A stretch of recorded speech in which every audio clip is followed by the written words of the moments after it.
यहाँ कहाँ लगा रहा है? ये हारमोनियम पे लगा देना। चलो आगे लगा दे।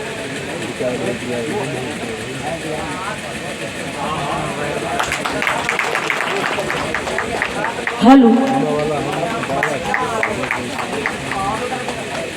हेलो हेलो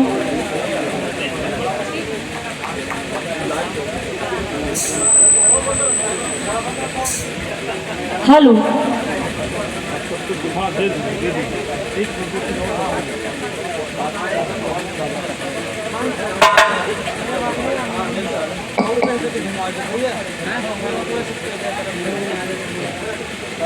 बंद करना किनारे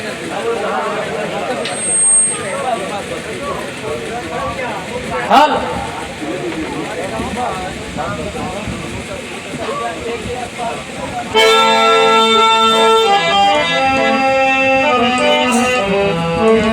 हेलो हेलो वाह वाह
हेलो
अच्छा भैया, वाह सबसे पहले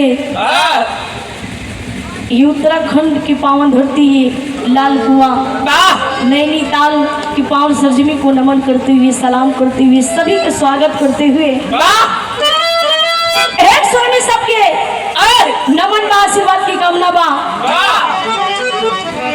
और जहां तक हमार आवाज पहुंची रही है, सबकी स्वागत बा, अभिनंदन बा। और हमारे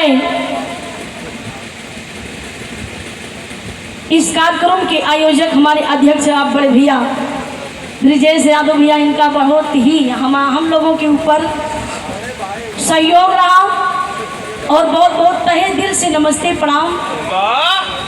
और हमारे जितने हमारे बड़े भाई नौजवान साथी बैठे हैं, सबकी स्वागत है। और हमारे विराह जगत के तो नहीं धीरे धीरे चस्का विराह जगत के बड़े ही सुंदर गायक कलाकार हमारे साथी गायक कलाकार सुंदर हैं भी दोनों जोड़ रही। भगवान इनके बड़ा बढ़िया साचे में ढाले है।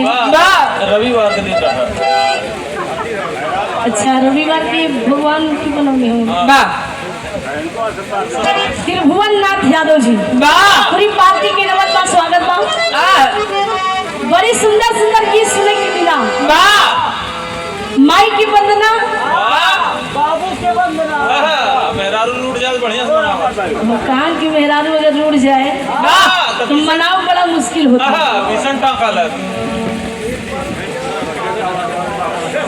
आई बोलाई माई की वंदना बा। हम कलाकार लोगन की नियम बा, कर्तव्य बा। कोई भी इंसान भी शुरू कार्य शुरू करता है तो हर एक इंसान इष्ट देवी देवता की पूजा पाठ विनती इबादत करता है, चाहे वो गवैया हो, चाहे वो बजवैया हो, चाहे चढ़वैया हो। चढ़वैया का मतलब गाड़ी का ड्राइवर। जब स्टेरिंग पे मतलब बैठा थी तो लोग अपन अपन देवी देवता से पूजा पाठ विनती इबादत करते हैं कि हे माई,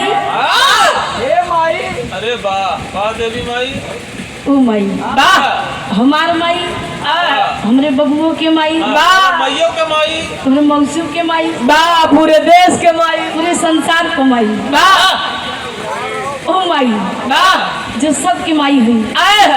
ये से कहे है माई, जैसे चढ़ता नहीं से 4-6 महीना बाद जैसे भाई भाड़ा पे भाड़ा लग जाए तो 7 साल भी लग सकता है। तो आई बार सब बजा के आई।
भैया हारमोनियम पे जो संगत कर रहे हैं, बड़ी सुंदर लाइन के संकेत दे रहे हैं। जैसे भी उधर से सुने के मिला कोनो दुल्हा तो बात है, हाँ, लेकिन कोनो हीरोइन की बात है या लैला मजनू की बात है, बेवफाई की बात है, कोनो हीरो हीरोइन से प्यार कर रही, मतलब ये तो कहते हैं। तो हीरो कहने लगा यार हमरा से तो शादी दूसरा से, कि हमारे साथ है ना इंसाफी बा, इतना इंसाफी बा, लेकिन हम तो दुआ दे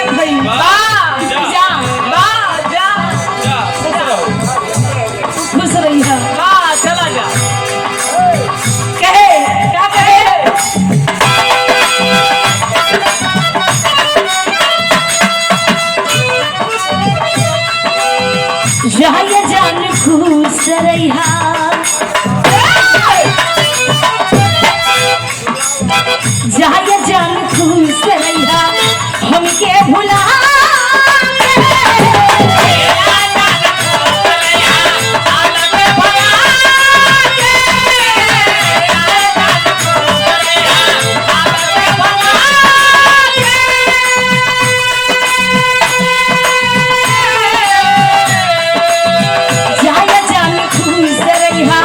हमके भुला के सैया जी की कभी के करे जवान कभी के करे जवान तूने नटवारी बच्चे सुना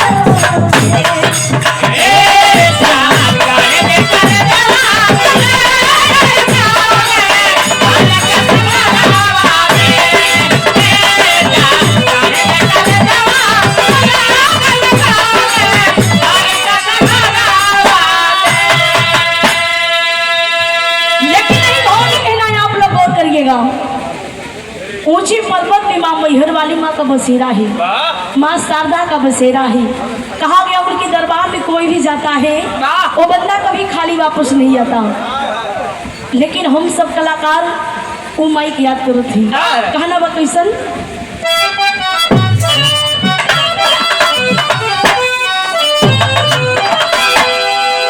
दुनिया में ज्ञान रूपी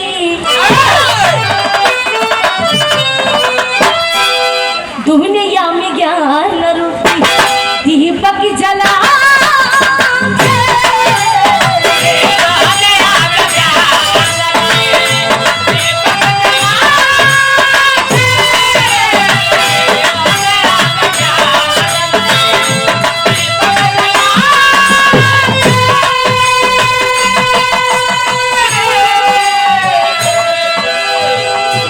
और ये परमादुरी सम्मानित आप हमारे भैया जी की ओर से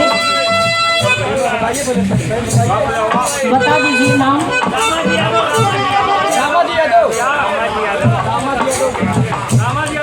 रामा जी यादव बिहार की धरती से 101 रुपये के सम्मान के बहुत बहुत धन्यवाद आपको, बहुत बहुत नमस्कार। इस मौके में हमारे जितने बड़े भैया लोग बैठे हैं सबकी स्वागत है। और ये हमारे अध्यक्ष भैया ब्रिजेश यादव जी भैया जी की ओर से 501 रुपये के सम्मान के भैया को बहुत बहुत धन्यवाद है। और ये अपने भैया रामपाल यादव गोरखपुर की धरती से 101 रुपये के सम्मान के भैया को बहुत बहुत स्वागत है। और यहाँ पर भैया अजय सिरोही बड़े भैया जी की ओर से 101 रुपये का 5 पुरस्कार भैया के बहुत बहुत नमस्ते प्रणाम। लेकिन कहना है क्या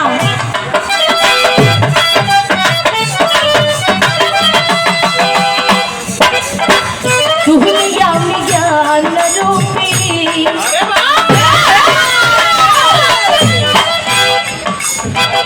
और ये बड़े भैया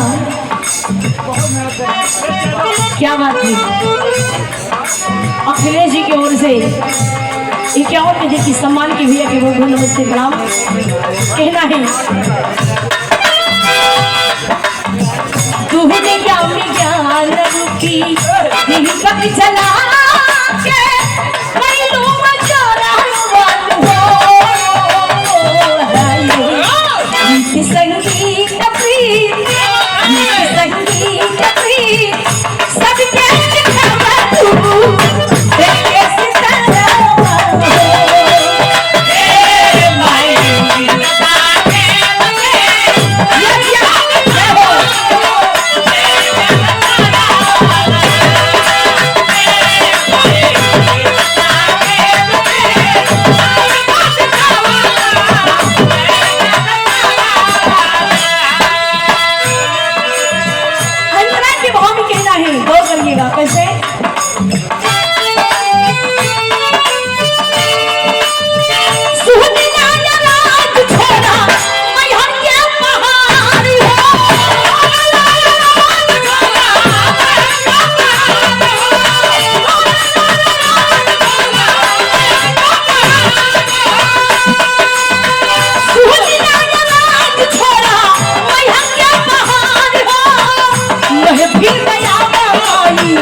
भक्ति इबादत करके बड़े बड़े ऋषि मुनि ज्ञानी महात्मा संत लोग कितने जेल चले गए। आसाराम राम रही मेरे कहाँ गए प्रख्यात हुआ। पूजा पाठ करते रहे।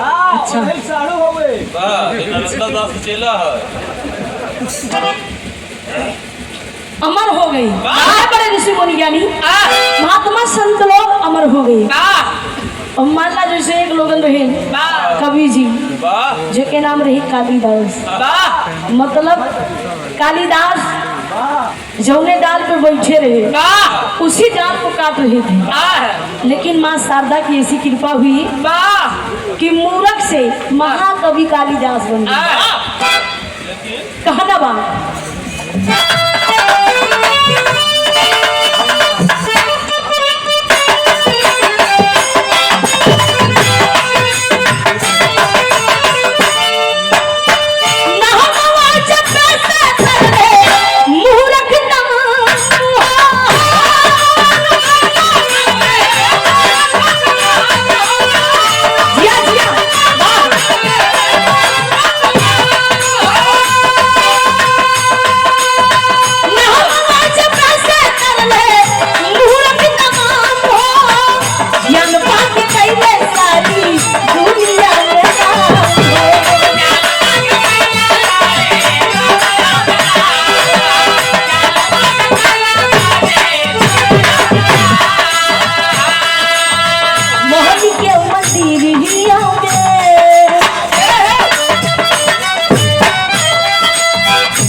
ये मन की मंदिर साफ होना चाहिए, नापाक नहीं होना चाहिए। ये मन की मंदिर साफ होनी चाहिए, मेरा मन निर्मल होना चाहिए, स्वच्छ होना चाहिए। हाँ कहना है मोहनी के मंदिरिया में तो हरी मुरहतिया आंखों संगीत प्रिय गीत संगीत प्रिय सबके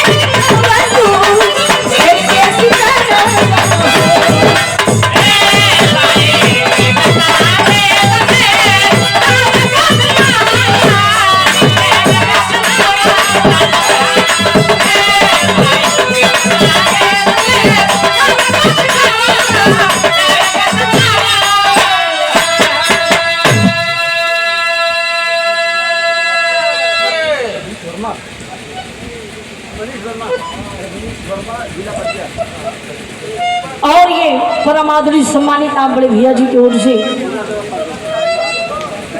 शहीदों की धरती आप हमारे बड़े भैया मनीष वर्मा बलिया की धरती से 101 रुपए दी की सम्मान की नमस्ते प्रणाम है। आखिरी वंदन में कहना है कैसे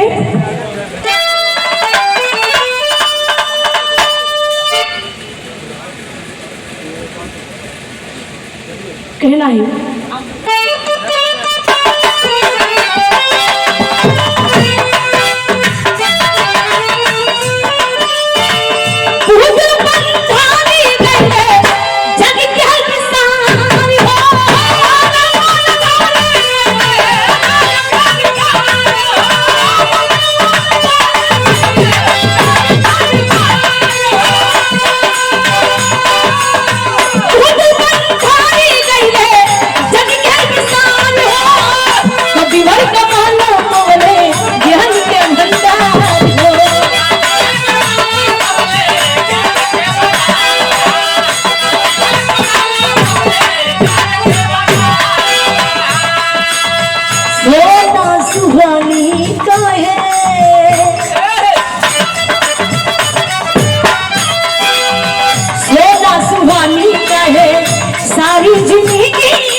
हो गई। वाह तो अपने बाबू वाली करा। मैंने कहा कि मतलब ये है कि अगर जहाँ माई है वहाँ बाबू है। इनके कहा कि मतलब ये है कि माई के बिना बाबू का काम चले वाला नहीं, बाबू के बिना माई का काम चले वाला नहीं। हाँ, एक दूसरे के पूरक हो। माँ साहब बड़ी सुंदर त्रिभुवन जैसे गीत सुने की मिला, बजा के वहाँ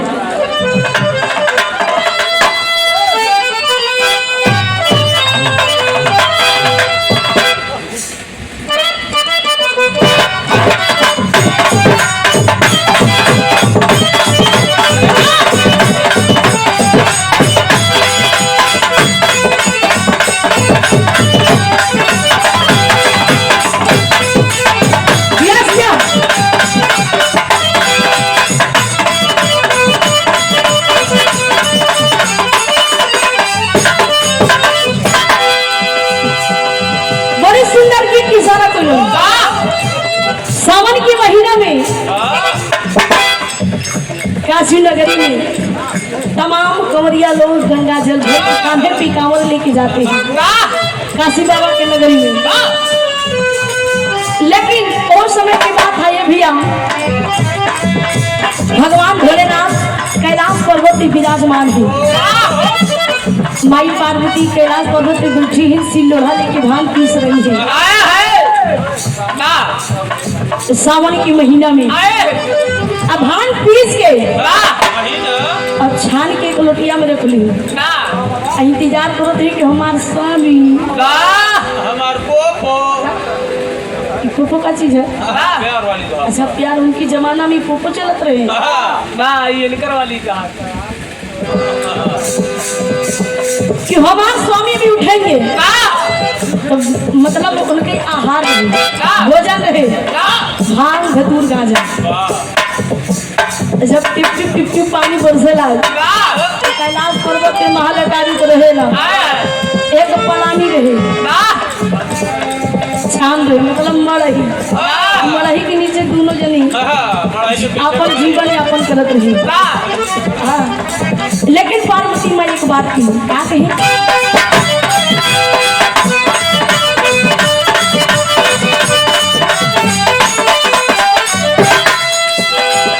कहे बरसेला सवनवा छुआ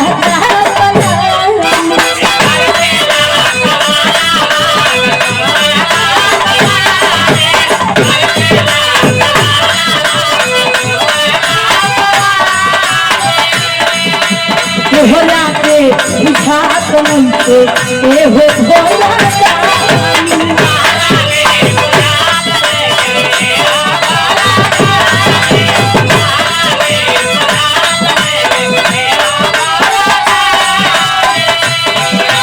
भोला सवहनावा कुछ हुआ पलानी भोला के बुझात मनके ए हो भोला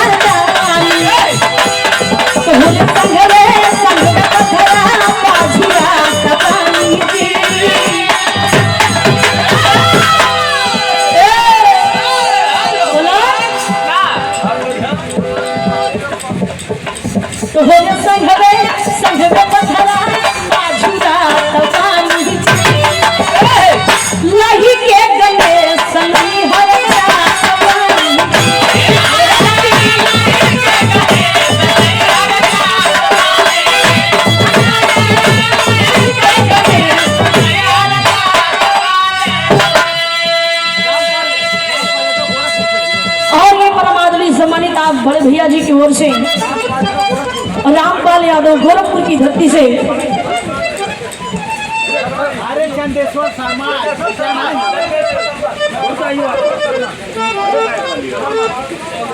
सॉरी गलती हो गया, चंदेश्वर शर्मा गोरखपुर की धरती से हमारे पूरी पार्टी को सम्मान किए और 101 रुपये दी की सम्मान किए। नमस्ते प्रणाम है कहना है।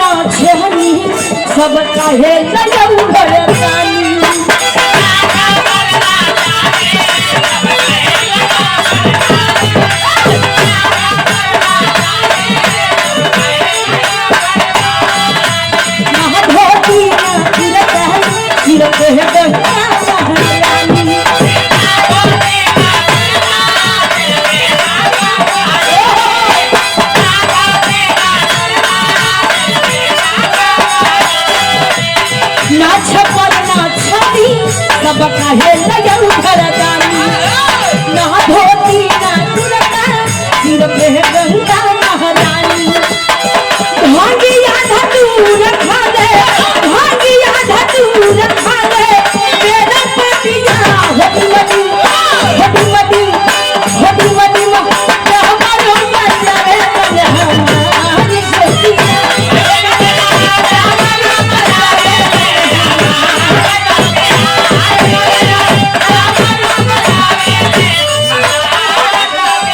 बीटा पत्थर पे है जिंदगी नया नाम बना देता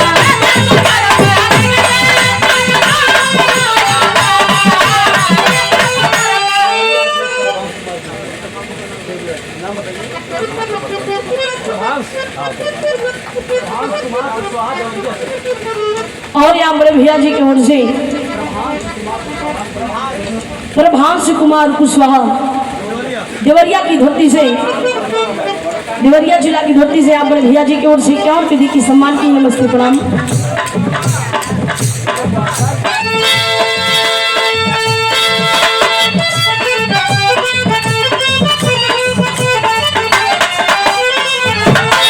इशारा कैलन ई मौके का बात है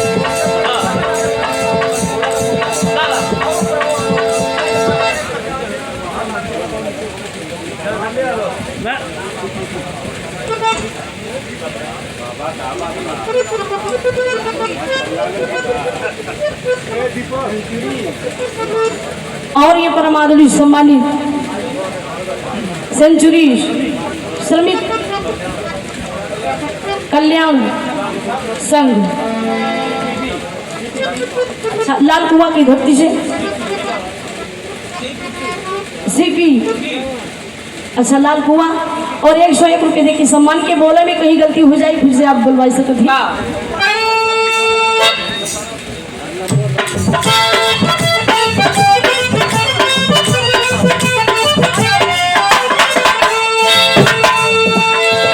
सुगम संकेत दारू बजारू चढ़ जाना हो केहू के नीयत बिगड़ जाना हो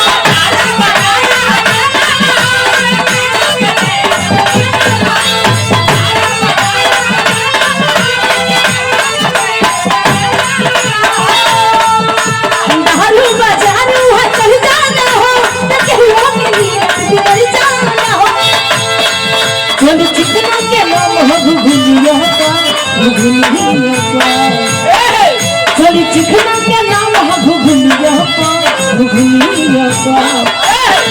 मोट पर से न तोहरा नथिया मोट पर से न तोहरा नथिया जब हीरा वे लुका मार अरे मुनिया मोट पर से न तोहरा नथिया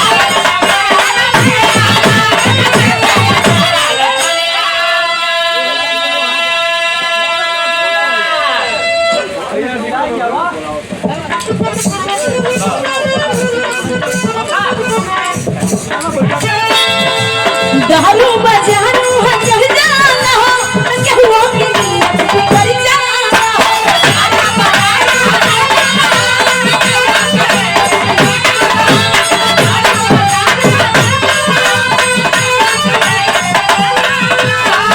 दारू बजारू चढ़ जाना हो केहू के नीयत बिगड़ जाना हो चल चिकना के नाम है घुघुलिया चल चिकना के नाम है घुघुलिया मोट पर से न तोहरा नथिया मोट पर से न तोहरा नथिया कभी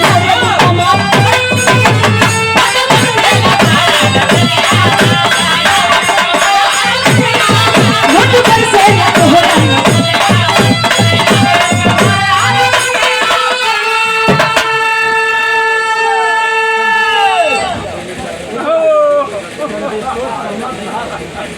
और ये परमादुरी सम्मानित आप बड़े भैया जी की ओर से